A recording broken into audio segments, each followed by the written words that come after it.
dia pessoal, bom dia. Vamos lá, a gente está um pouquinho mais tarde hoje.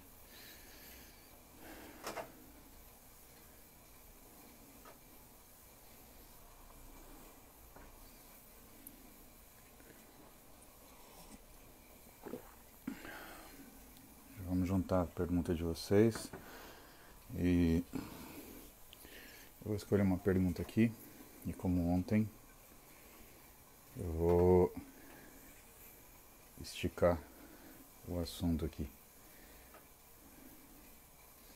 Bom dia, doutor Edu.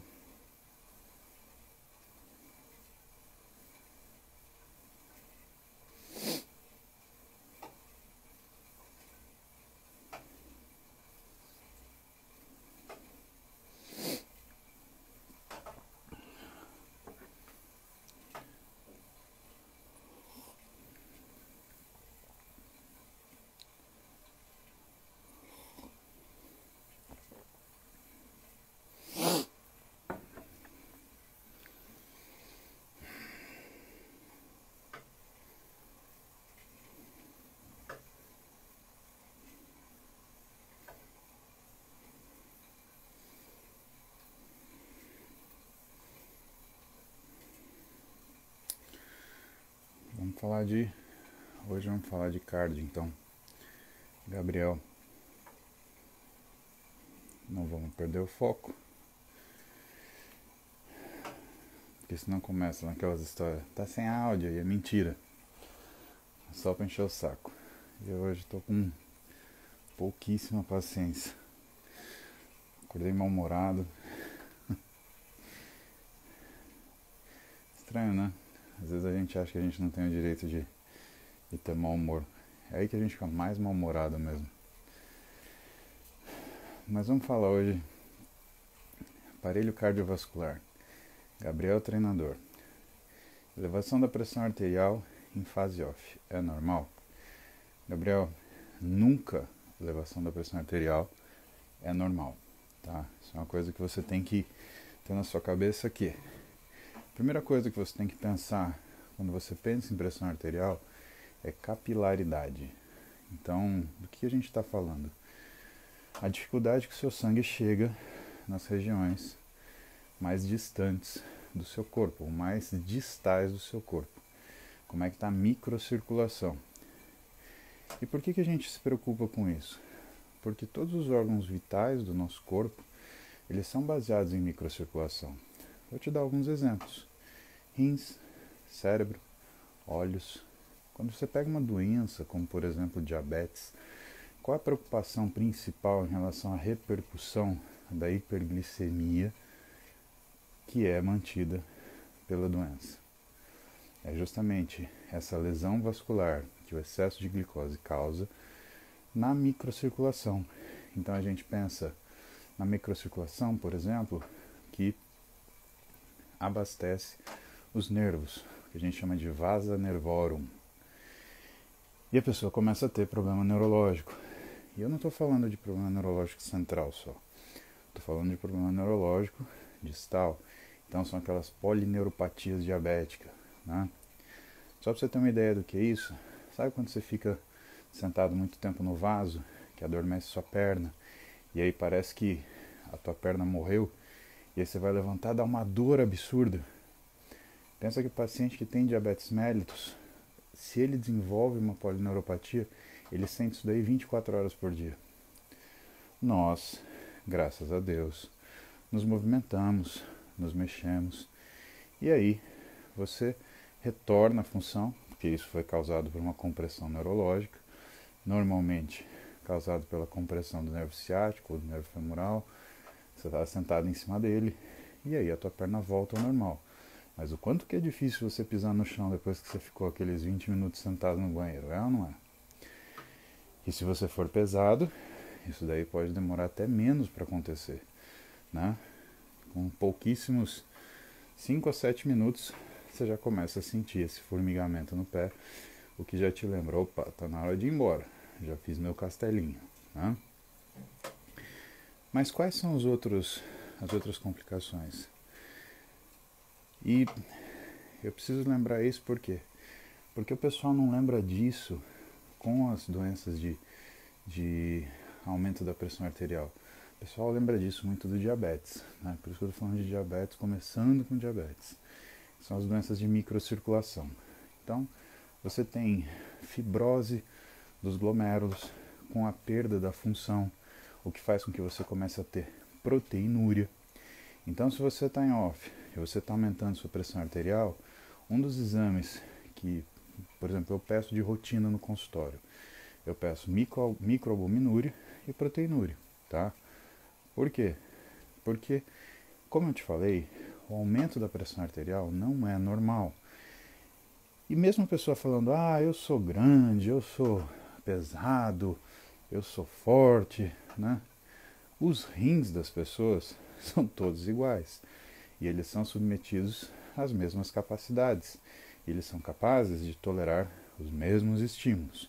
Né? Então não pense que se você tem 140 quilos, o teu rim, né, ele é especial e ele é blindado para você ter 140 quilos.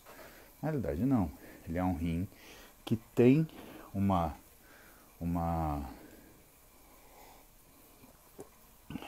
situação que é determinada por aquilo que faz você ter 140 quilos, tá? Então a gente investiga primeiro fazendo um teste de microalbuminúria para ver como está essa condição. Outra coisa que a gente procura para ver função e lesão renal no paciente que tem aumento da pressão arterial. Lembrando, pressão arterial aumentada nunca é normal, Gabriel. Nunca. Absolutamente nunca. Para ver lesão renal, a gente costuma pedir ureia e creatinina. Só que como existem variações por causa da quantidade de massa muscular, principalmente no exame de creatinina, existem outros exames que a gente solicita também. A gente solicita, por exemplo, cistatina C, que é uma proteína que é livremente filtrada e secretada pelos rins.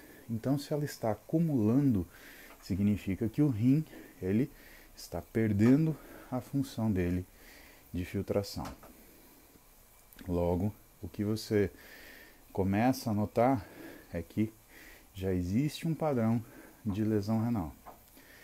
E por último, a gente pede a relação entre a creatinina plasmática e a creatinina urinária, para a gente entender como é que está essa perda, como é que está esse escape de proteína, tá? Estamos falando de pressão arterial agora, tá? Hipertensão arterial. Então, se você tem aqueles famosos 14/9, que o pessoal acha que é normal, não é normal, tá? Eu tenho 116 quilos, minha pressão é 12/7. 12,5/7 se eu ficar estressado. Num dia hoje mal-humorado, né, minha pressão se mantém, mas aumenta a minha frequência cardíaca, porque eu estou mais adrenalizado. Mas pressão, Gabriel, ela é constante, tá? Aí você fala assim, então eu quero fazer uma avaliação no meu coração para ver o que está acontecendo. O que você faz? Você faz um teste de esforço. Um teste de esforço simples, ele já te oferece uma gama de respostas, tá? Entre elas, ele te oferece a sua capacidade física em METs, equivalentes metabólicos, tá? E isso é importante porque o ideal de uma pessoa saudável é ter pelo menos 12 METs, tá? E infelizmente, muitas pessoas descuidadas, principalmente o pessoal que abusa de medicação, eles acabam tendo níveis muito inferiores. Coisas na casa dos 7 METs, né? O equivalente aí a um consumo máximo de oxigênio na casa de 27, ou seja, é aquele cara grandalhão que anda um quarteirão e já começa. Parece que ele vai desmaiar, não consegue correr atrás de um ônibus, tá? Isso é mau sinal, Gabriel. Isso é uma coisa que você tem que chamar a atenção do teu aluno. Se o teu aluno tá desse jeito, ele tá doente. Você precisa avaliar. Só que o teste de esforço, ele é um teste funcional. Você precisa de um teste anatômico para avaliar isso. E para o sujeito que faz atividade física, o Doppler 2D, ele tem um pouquinho de perda de fidedignidade.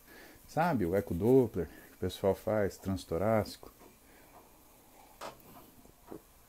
Ele estima um valor que a gente chama de fração de ejeção. O que é isso? O quanto o coração consegue ejetar de sangue, mais ou menos, em relação ao volume total dele. Então, se ele tem 100 ml de volume, né, ele consegue ejetar 70, né, é uma fração de ejeção. A priori, as pessoas que têm acima de 50%, 55% de fração de ejeção, elas estão bem. Qual é o problema do método 2D? O sujeito que faz musculação e principalmente o que usa esteroide, ele tem uma alteração na contratilidade do coração. O que quer dizer isso? Quer dizer que o coração ele não contrai com o mesmo vigor, tá? Ontem eu dei aula para a Liga de Endocrinologia e Metabologia de Pernambuco, os meninos que estudam na Faculdade de Medicina de Olinda, que são orientados pelo Dr. Lúcio Vilar, Luciano, Eric, Bárbara, todo esse pessoal de ponta, né, que está lá em Pernambuco, está em Recife. E aí, o que eu mostrei para eles? Na avaliação do paciente na retirada do uso de esteroide, a gente pede um exame que chama Exame de Deformidade Miocárdica, STRAIN, né, com cálculo do workload, ou do trabalho miocárdico. E o que eu mostrei para eles? Eu já falei para vocês do João Gifone, né, que é um cardio amigo meu, e que a gente estuda junto, porque é muito complicado você avaliar função cardíaca, na verdade, não é uma coisa fácil. E para atletas não existem parâmetros. Então você tem parâmetros de normalidade para pessoas sedentárias, mas a curva dos atletas ainda estão sendo construídas. Um dos objetivos do trabalho do João é construir essa curva para atletas, para a gente poder saber o que a gente está lidando. E ele tem um caso muito legal que ele me passou, que é uma avaliação do trabalho miocárdico de um triatleta versus um fisiculturista, ou não fisiculturista, mas um cara que faz musculação e que usa esteroide. E o que eu mostrei para os meninos, Gabriel? Eu mostrei a seguinte situação. O sujeito que é triatleta, quando ele fazia um hand grip, só de fazer isso aqui, ele já tinha um aumento da força de contração do coração. Então, quando você olhava o gráfico de contração do coração, de resposta contrátil do coração, você via que simplesmente por ele apertar a mão, o coração já bombeava mais forte. Quando a gente via do cara que usava esteroide, ele estava no leg press, o coração mal reagia.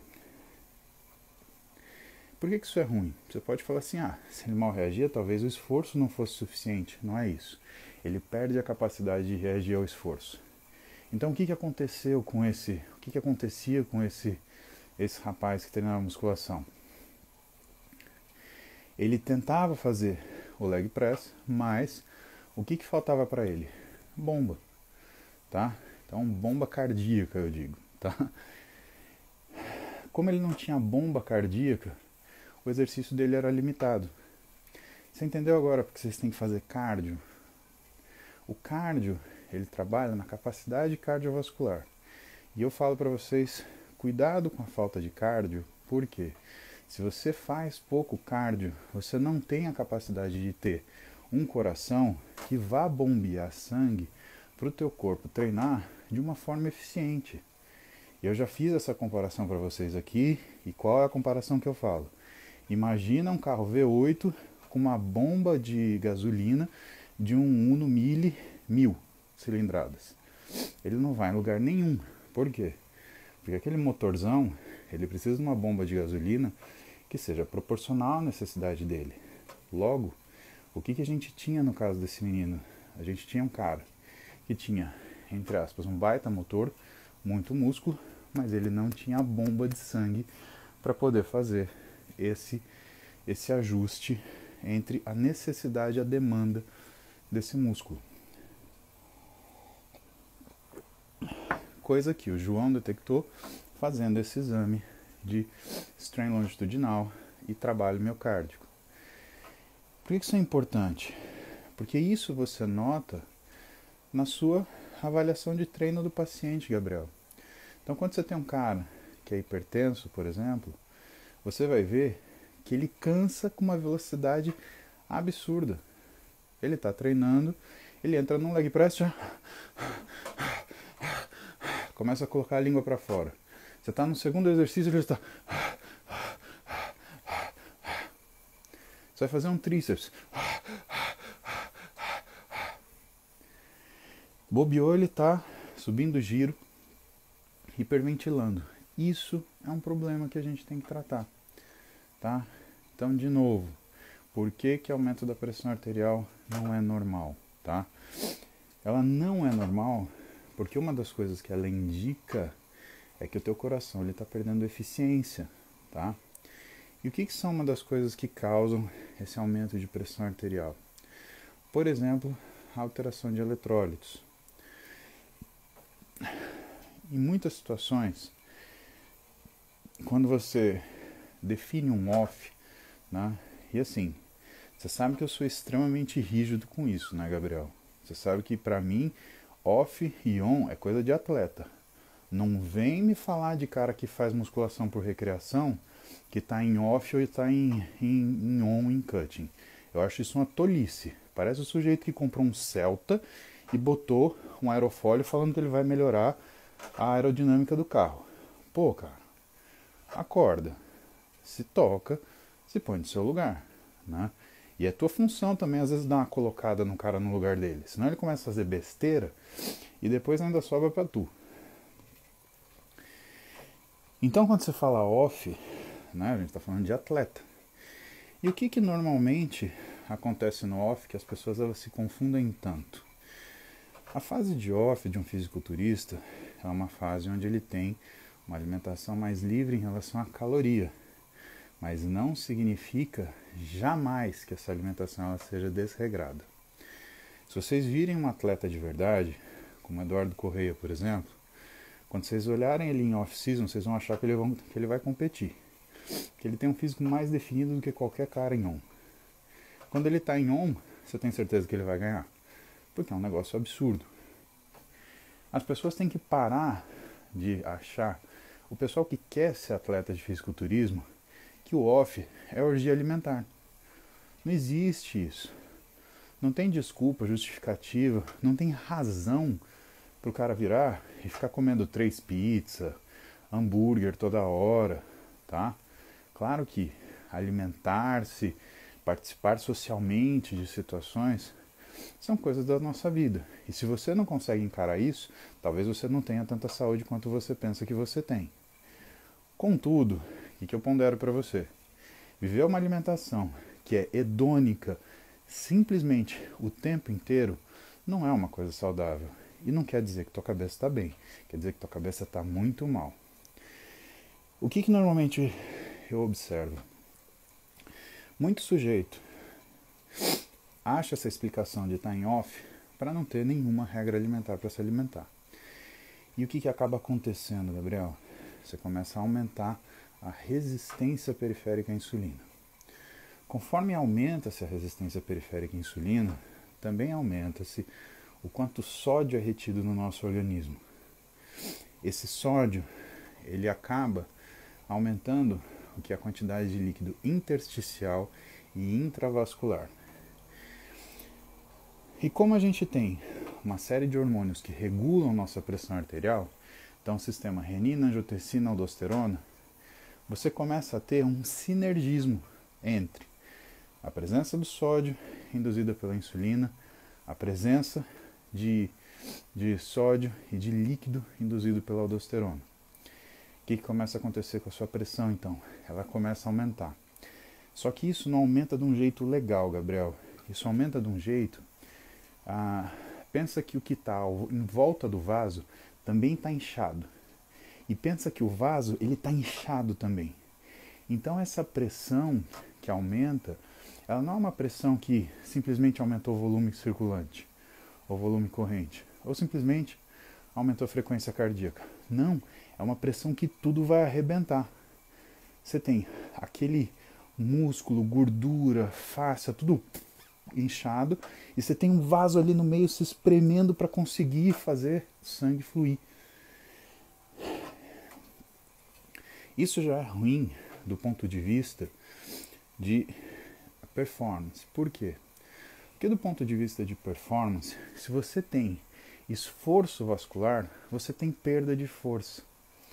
E veja, se você tem muito esforço para empurrar esse sangue para frente, o que vai acontecer com a arteríola eferente?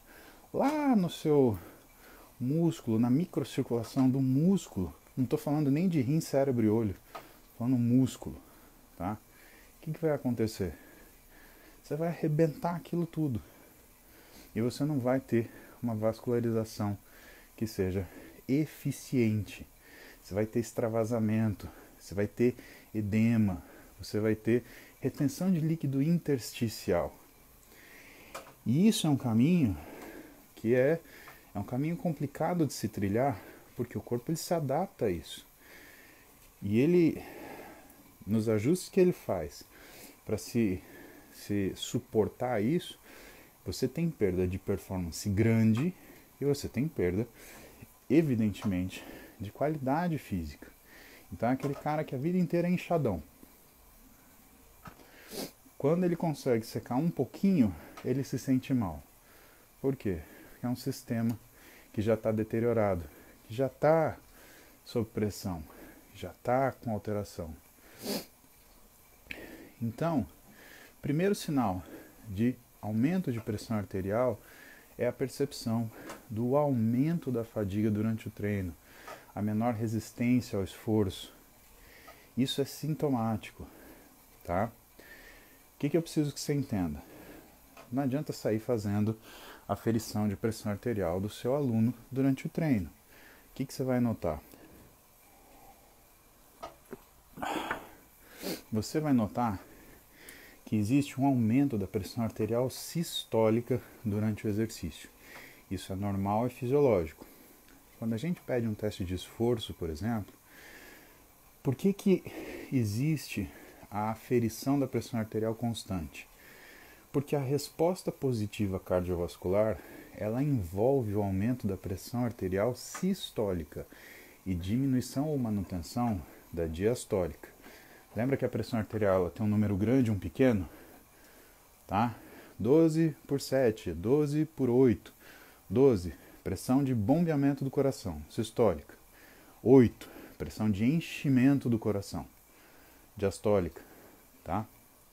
O que é normal no exercício? Fazer o exercício significa que você vai ativar o seu coração. E você ativa o seu coração aumentando o cronotropismo, ou seja, seu coração ele aumenta a velocidade do batimento. Você está lá, sei lá, 90 batimentos, de repente, você vai estar a 110, 120, dependendo da intensidade do exercício, principalmente o aeróbio, 140, 150. Ai, que nem aqui, eu estou a 115, 112. Você vai aumentar o inotropismo, que é a força com que o coração bate, tá? Por isso que muitas vezes você sente o teu coração bater aqui no pescoço, tá? Essa região chama fúrcula, é onde faz o que a gente chama de crosta da aorta, ou seja, a sua aorta, a artéria principal que sai do coração para irrigar seu corpo inteiro, ela faz uma volta que passa muito pertinho aqui. Então se você pegar, enfiar o seu dedo aqui, com delicadeza, né? Sem se matar, e ficar sentindo bem quietinho, você vai sentir uma pulsação. Isso é a pulsação da crosta da sua aorta, que está sendo transmitido pelos tecidos que estão adjacentes até você sentir aqui na sua fúrcula, tá? Então existe aumento do inotropismo. Então o que a gente espera no exercício, no teste de esforço, por exemplo? Se a pressão do paciente é 12 por 8, que a pressão sistólica vai aumentando. Então ela vai 13 por 8, 14 por 8, 15 por 8, 16 por 8. Mas o que a gente espera também? Que a pressão diastólica, ou seja, a pressão menor, ela não se altere. De preferência, se a gente puder escolher, que ela caia. Por quê? Porque a pressão de enchimento do coração é o retorno venoso. Então, se você está treinando, o que você está fazendo? Jogando sangue para o músculo todo. E o músculo represa uma parte de sangue. Você manda 5 litros para o músculo, volta a 4.990. Você manda 6 litros para o músculo, volta 5.800. Esse diferencial de líquido que está sendo represado, ele reflete no que é a pré-carga, no sangue que chega no coração, fazendo com que a pressão de enchimento ela diminua. Então, essa é a resposta ideal do exercício. Quando você vai fazer um teste de esforço e a sua pressão diastólica, ou seja, o número menor, caia, tá? E se acontecer o contrário? E se a pressão diastólica aumentar? Esse aumento de pressão diastólica, ele significa uma coisa. Ele significa pobre adaptação ao exercício. Quando você aumenta a pressão, você aumenta a pressão de tudo. Isso significa que você já está doente. Então, fazer um teste de esforço ou receber um teste de esforço que tem uma variação de pressão arterial positiva em todas as pressões, tanto sistólica quanto diastólica, na maior e na menor, na pressão de contração do coração e a pressão de enchimento, é muito mau sinal. Qual que é o segundo mau sinal? O segundo mau sinal é quando você tem um aumento da pressão diastólica na fase de recuperação. Então, sua pressão sistólica começou a cair e aí a sua pressão diastólica começa a aumentar. Isso também é mau sinal. Significa que você não está conseguindo lidar com esse volume que foi ejetado. Isso significa que o seu coração ele não está sendo competente para realizar o trabalho, tá? Então, se você fizer, por exemplo, o teste, né, de ficar aferindo a pressão arterial do seu aluno durante o exercício, o que teoricamente você tem que ver? Um aumento progressivo da pressão sistólica, manutenção da pressão diastólica. Terminou o exercício, está sentadinho lá descansando, você tem que aferir a pressão de novo, o que você vai ver? Você vai ver que ele vai ter a queda da pressão sistólica e a manutenção da pressão diastólica, tá? Ah, mas e se cair a pressão diastólica como você falou que era legal? Vamos supor que esse paciente ele começa o exercício com 12 por 8. Se essa pressão ela cair para 12 por 6,5 ou ficar 14 por 6,5, a tendência é que na fase de recuperação ela volte para o nível basal. Isso não é aumento, isso é retorno para o nível basal. É outra coisa completamente diferente, tá? Mas é importante que você tenha essa noção, né, sobre o comportamento da pressão arterial no sujeito que treina. Vamos falar o que é o diagnóstico disso. O diagnóstico disso é uma coisa que a gente chama de tipo funcional de insuficiência cardíaca congestiva. Ou seja, o seu coração está congesto, ele não está conseguindo fazer o trabalho que ele tinha que fazer. E aí o que você tem que fazer? Muitas vezes você tem que tratar com medicação. Na aula de ontem, para a galera da Liga de Endocrinologia de Pernambuco, e para o pessoal do Interligas que assistiu, eu mostrei para eles formas de tratamento medicamentoso. Porque muitas vezes o médico do esporte, quando encontra um diagnóstico deste, ele precisa tratar. Para impedir que aconteça uma coisa muito grave, que chama remodelamento cardíaco. O coração submetido a alta pressão, ele faz como se fossem cicatrizes no seu músculo. E ele vai perdendo a capacidade dele de contrair, vai perdendo a força. E aí, em situações mais específicas, a gente nota, nesse exame que eu te falei, que avalia o trabalho miocárdico.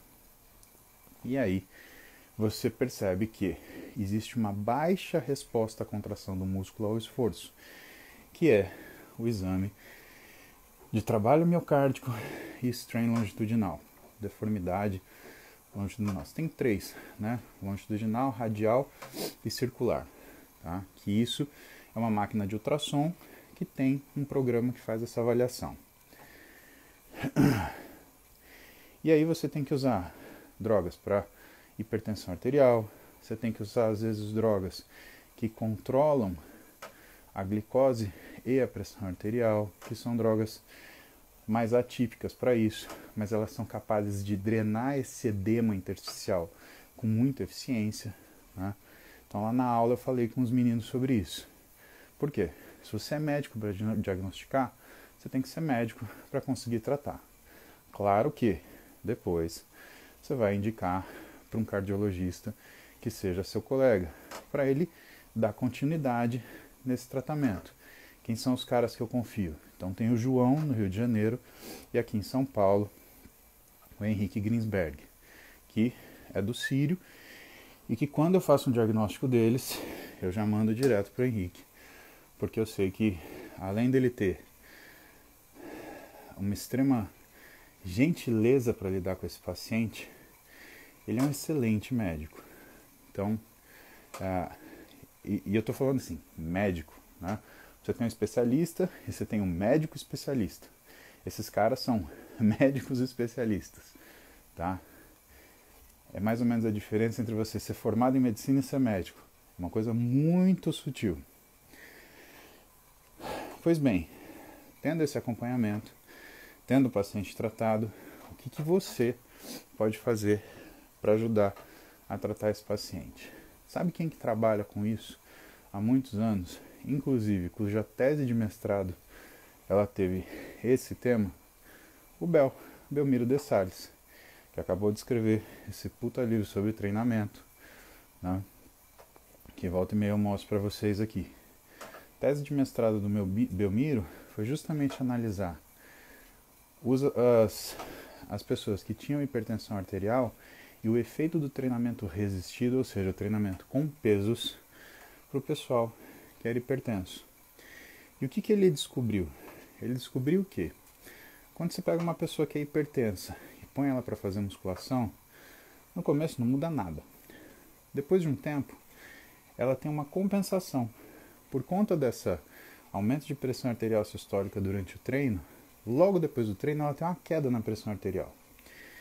E essa queda na pressão arterial, ela vai se prolongando, ou seja, depois de um tempo que a pessoa está treinando, essa hipertensão, ela cai, ela cede, e esse cara ele fica, por exemplo, 1 hora normotenso depois do exercício, depois 2 horas, depois 3 horas, até conseguir ficar normotenso o tempo inteiro. Então, hipertensão arterial é uma coisa que você trata com medicação, você trata com dieta e você trata com exercício. Esse é um dos trabalhos do médico do esporte, é fazer essa avaliação e criar as condições para que isso aconteça de uma forma eficiente, segura e harmônica. De novo, não existe aumento normal de pressão arterial. Aumento de pressão arterial é péssima notícia, Gabriel. E é uma coisa que você tem que cuidar imediatamente. Ah, eu tô em off. Cara, não cai nessa tolice. Isso é uma bobagem sem tamanho. Isso não é uma questão de estar em off, ou estar em on, ou estar em qualquer outra situação. É questão de estar doente. Eu te falo que a coisa que eu mais gosto de fazer, tirando outra coisa, é treinar. E se eu tivesse um problema assim, a primeira coisa que eu ia perder ia ser justamente o treinamento. Então essa pessoa que está com essa pressão arterial aumentada, ela provavelmente vai começar a perder a capacidade de treinar, a disposição para treinar, a satisfação por treinar, até que ela pare de treinar, Gabriel. E aí que está o problema. Aí você tem todo o quadro desenhado de uma forma trágica. Porque quando essa pessoa mais precisava do exercício, ela mais está desanimada para fazer. Se existe no meio disso ainda um uso de esteroide, red flag, ou seja, temos um alerta vermelho. Por quê? Porque provavelmente você já tem algum grau de lesão cardiovascular. Mas isso não é uma coisa que você nunca vai conseguir tratar. Tem tratamento, mas você precisa buscar esse tratamento. E muitas vezes ele envolve o uso de medicação.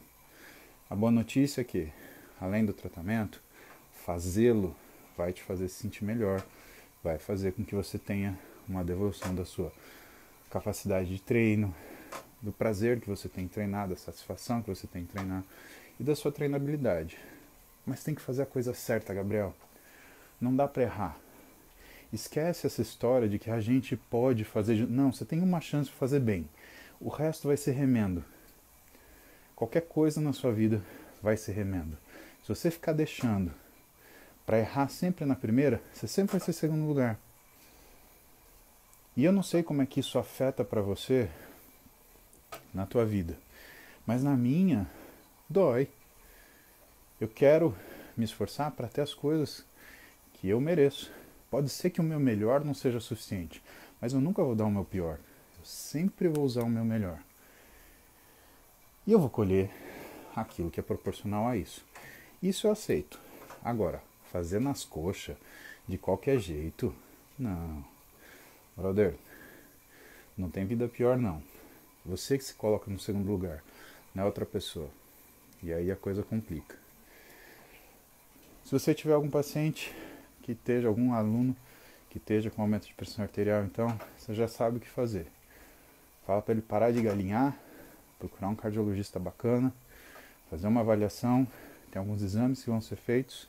Ele precisa avaliar, junto com o coração, função renal também, porque são órgãos correlatos e eles sofrem do mesmo problema, na mesma situação, na mesma intensidade, e fazer os ajustes de treino necessários e os ajustes de vida. Claro, se você não mudar a sua vida, nada muda, tá? Bom, pessoal, é isso por essa manhã. Essa manhã a gente respondeu a pergunta do Gabriel.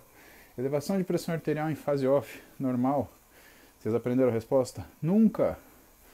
Vocês aprenderam o que o médico faz com isso? Ele pesquisa coração, rins, obrigatoriamente, né? E ele faz isso numa série de exames. Provas de função renal, provas de lesão renal, provas de função cardíaca, provas de lesão cardíaca, exames de imagem, tá? Então, tudo isso entra no escopo do nosso trabalho, que é o dia a dia do médico do esporte, tá bom? Nenhuma alteração é normal, ela é uma alteração. Se tem, vai buscar.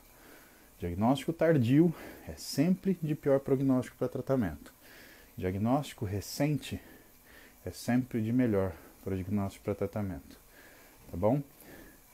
Então, feliz que a gente está voltando com Interligas. Vamos ver uma frequência legal, pra vocês não me matarem de trabalhar mais do que eu me mato. Amanhã, pessoal do Inades, tem aula com o Heraldo. Aproveitem, perguntem. Com certeza ele vai falar do nosso trabalho lá na clínica, à frente de 17.071 pacientes, como que a gente faz a periodização do treinamento dessa galera, tá? Quem perdeu, I'm sorry. A gente vê uma outra oportunidade e a gente vai se vendo por aí. Beijo grande pra vocês, boa sexta, fiquem com Deus, se protejam, se cuidem, sejam felizes e vão treinar, tá bom? Treinar é bom, saúde, faz bem. Obrigado pela companhia, a gente se vê.